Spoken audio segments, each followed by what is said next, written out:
28 मई साल 2013 Atlantic ocean में Nigeria के कोस्ट के पास समंदर के सतह से लगभग 100 फीट नीचे समंदर की काली अंधेरों में एक जहाज उल्टा पड़ा हुआ था। ये जहाज 2 दिन पहले ही समंदर में डूब गया था। इसके अंदर 10 से 12 क्रू मेंबर थे और सबको डेथ डिक्लेयर कर दिया गया था। लेकिन उस दिन कुछ डाइवर्स उस जहाज के मलबे के पास गए थे। ये लोग उस जहाज को इंस्पेक्शन करने के लिए गए थे और साथ में डेड बॉडीज को बाहर निकालने के लिए। इनमें से एक डाइवर्स थे, वो जहाज के कॉरिडोर में घुसते हैं। इनके पास सिर्फ एक टॉर्च की रोशनी थी जिसकी हेल्प से वो धीरे धीरे अंदर तक जाते हैं और तभी अचानक उनके हाथ को कोई पकड़ लेता है और उन्हें खींचने लगता है। लेकिन उनको पता था कि यहाँ पर सारे लोग मर चुके हैं। थोड़ी देर में एक इंसान को देखने को मिलता है। ये इंसान समंदर की इतने नीचे 2 दिनों तक सरवाइव कर रहा था। इस इंसान का नाम था हैरिसन ओकेनी। लेकिन सवाल ये है कि आखिर ये यहाँ पर पहुंचा कैसे और आखिर इसको यहाँ से बाहर कैसे निकाला गया। हैरिसन ओकेनी की ये कहानी आपकी होश उड़ा देगी। हेलो दोस्तों, मेरा नाम है साइताज। आइए जानते हैं हैरिसन ओकेनी की इस सच्ची कहानी को आज के इस वीडियो में।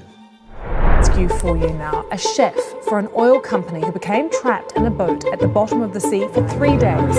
He survived. Video of an astonishing tale of survival. One man at a capsized boat who survived 3 days at the bottom of the ocean thanks to a tiny air pocket. Who survived nearly 3 days underneath a capsized boat in the Atlantic. Divers stunned. I was right in the water and I know I'm going to die. But the only thing I could put my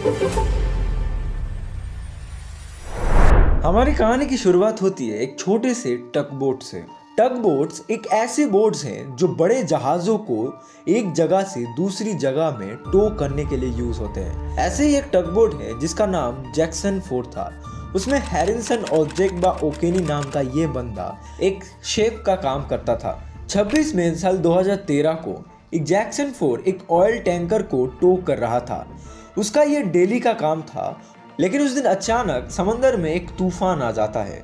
gulf of गिनी में Nigeria के coast से तकरीबन 32 kilometre दूर में तूफान के चलते समंदर की एक तेज लहर जहाज को पलट देता है और जहाज के चारों तरफ पानी भर जाता है। कुछ ही देर में जहाज समंदर के सतह से पानी के अंदर डूब जाता है। उस जहाज में तभी हैरिसन के साथ में 10 से 12 क्रू मेंबर मौजूद थे जो जहाज के साथ पानी के अंदर चले जाते हैं। इनिशियली एक सर्च एंड रेस्क्यू ऑपरेशन शुरू किया जाता है। काफी देरों तक ढूंढने के बाद कोई भी जिंदा इंसान नहीं मिलता।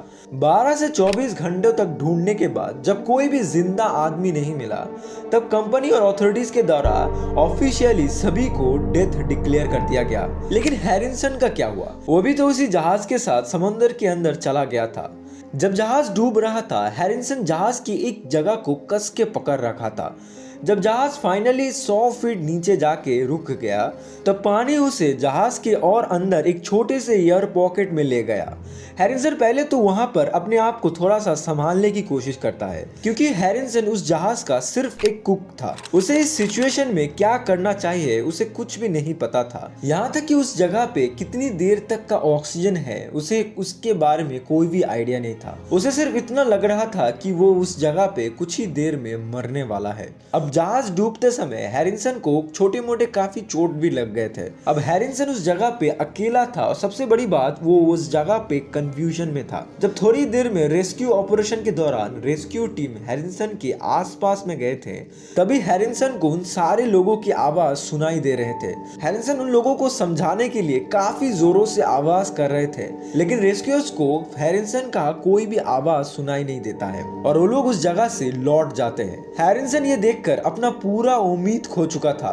उसे लगने लगा था कि अब उसी जगह पे उसका मौत हो जाएगा क्योंकि उस जगह पे उसे बचाने वाला अब कोई भी नहीं था। थोड़ी देर तक पैनिक करने के बाद हैरिसन एयर पॉकेट के आसपास पड़े हुए मलबे को यूज करके एक छोटा सा प्लेटफॉर्म बनाता है जिससे वो अपनी बॉडी को समंदर के ठंडे पानी से बाहर रख पाए क्योंकि ज्यादा देर तक पानी के अंदर रहने से उसे हाइपोथर्मिया भी हो सकता है। अब जितना समय बीत रहा था उतनी ही मुश्किलें बढ़ रहे थे। एयर पॉकेट में ऑक्सीजन लेवल कम होने के साथ साथ ही कार्बन डाइऑक्साइड का मात्रा बढ़ रहा था। ऐसे करके हैरिसन 2 दिनों तक ना खाए पिए वहां पर बैठा रहता है। अब समंदर के ऊपर माहौल कुछ ऐसा था कि कंपनी के द्वारा सबको डेथ तो डिक्लेयर कर दिया गया था, अब सबके फैमिली को भी इन्फॉर्म कर दिया जाता है। अब 2 दिनों के बाद एक कंपनी को हायर किया जाता है। इनका बेसिकली काम होता है कि उस कंपनी के कुछ डाइवर्स उस डूबे हुए जहाज के पास जाएंगे और उसका इंस्पेक्शन करेंगे और साथ में देखा जाएगा कि कितनी हद तक का डैमेज हुआ है और साथ में मरे हुए लोगों का लाशें बाहर लाएंगे ताकि उन सबके फैमिली उन सभी को एक ढंग का अंतिम संस्कार दे पाए। इसके चलते वेस्ट अफ्रीका के DCN डाइविंग कंपनी को इस मिशन के काम को सौंपा जाता है क्योंकि उनके पास उस समय वर्ल्ड के बेस्ट डाइवर्स मौजूद थे। उनको सिर्फ जहाज का इंस्पेक्शन करना था और लाशों को बाहर निकालना था। यह किसी भी तरीके का रेस्क्यू मिशन नहीं था। 28 में मतलब जहाज के डूबने के 2 दिन बाद लाशों को एक एक करके बाहर निकाला गया। अंत में जब डाइवर्स लाशों को ढूंढने के लिए जहाज के अंदर गए तब हैरिसन भी उसके अंदर था और यहाँ तक कि हैरिसन को डाइवर्स के मूवमेंट सुनाई दे रहे थे। एक डाइवर्स तो हैरिसन के एकदम पास से चला गया था। पानी में विजिबिलिटी बहुत ही कम था जिसके कारण डाइवर्स को हैरिसन नहीं दिखा। इधर हैरिसन काफी जोरों से आवाजें कर रहे थे ताकि डाइवर्स को उसकी मौजूदगी समझा सके, लेकिन पानी में किसी भी तरीके की आवाज डाइवर्स को सुनाई नहीं दे रहा था। वो लोग हैरिसन के एकदम पास से गुजर रहे थे तब भी हैरिसन को वो लोग देख भी नहीं पा रहे थे। हैरिसन को पता था अगर ये लोग चले जाते हैं तो उसे बचाने के लिए फिर अब कोई भी नहीं आएगा, इसलिए हैरिसन डाइवर्स को अपनी मौजूदगी समझाने के लिए पागल हो रहा था। जब कोई भी चीज काम में नहीं आ रहा था तब हैरिसन एक रिस्क उठाता है, उस ईयर पॉकेट से बाहर निकालता है और लाइट की रोशनी को फॉलो करते हुए एक डाइवर्स का हाथ पकड़ लेता है। पहले तो डाइवर पूरा हिल जाता है क्योंकि उसे पता था कि सारे लोग तो मर चुके हैं, लेकिन फिर उसे थोड़ी देर में एक इंसान दिखाई देता है जो अभी भी जिंदा था और रिकॉर्ड्स में उसने उसका नाम भी देखा था। यह और कोई नहीं हैरिसन ओकेने था। डाइवर्स ने जब उसको देखा तब तक उसकी हालत बहुत ही खराब हो चुका था। 2 दिनों तक बिना कुछ खाए और ठंड की वजह से उनकी हालत बहुत ही कमजोर हो चुका था। जब डाइवर्स ने बताया कि अभी भी एक इंसान जिंदा है तब एक झटके में पूरा मिशन बदल गया। अब यह मिशन सिर्फ एक चीज पे था कि किसी भी तरह हैरिसन को वहां से बाहर निकाला जाए। अब अगर सीधा हैरिसन को बाहर निकाला जाए तो प्रेशर चेंजेस के कारण उनकी मौत भी हो सकती है या फिर वो कोमा में भी जा सकते हैं। इसीलिए डाइवर्स पहले तो उन्हें एक ऑक्सीजन मास्क चढ़ाते हैं ताकि उनकी बॉडी में ऑक्सीजन थोड़ा सा स्टेबल हो जाए। अब यहाँ पर कोई भी नॉर्मल रेस्क्यू रूल अप्लाई नहीं हो सकते थे, इसलिए हैरिसन को जैक्सन 4 के अंदर से बाहर निकाल के एक डाइविंग बेल्ट के अंदर रखा गया। ये एक तरीके का सील्ड चेंबर है जिसमें प्रेशर को इक्वली रखा गया, जिसके बाद धीरे धीरे उन्हें ऊपर लाया गया। फिर उन्हें एक डीकम्प्रेशन चेंबर में रखा गया और प्रेशर को स्टेप बाय स्टेप नॉर्मल किया गया और ऑक्सीजन लेवल को भी कंट्रोल किया गया।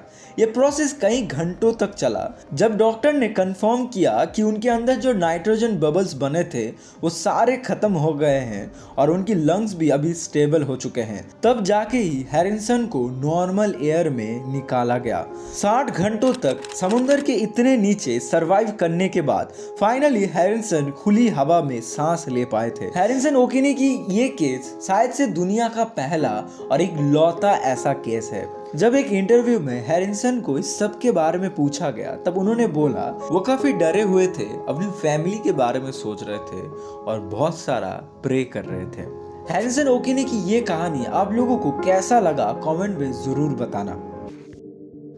अगर आप लोगों को ये वीडियो पसंद आया है तो आप लोग इस वीडियो को देख सकते हो जहां पे मैंने चेर्नोबिल के 3 वॉलंटियर के बारे में बोला है कि कैसे उन तीनों ने आधे यूरोप को बचाया था।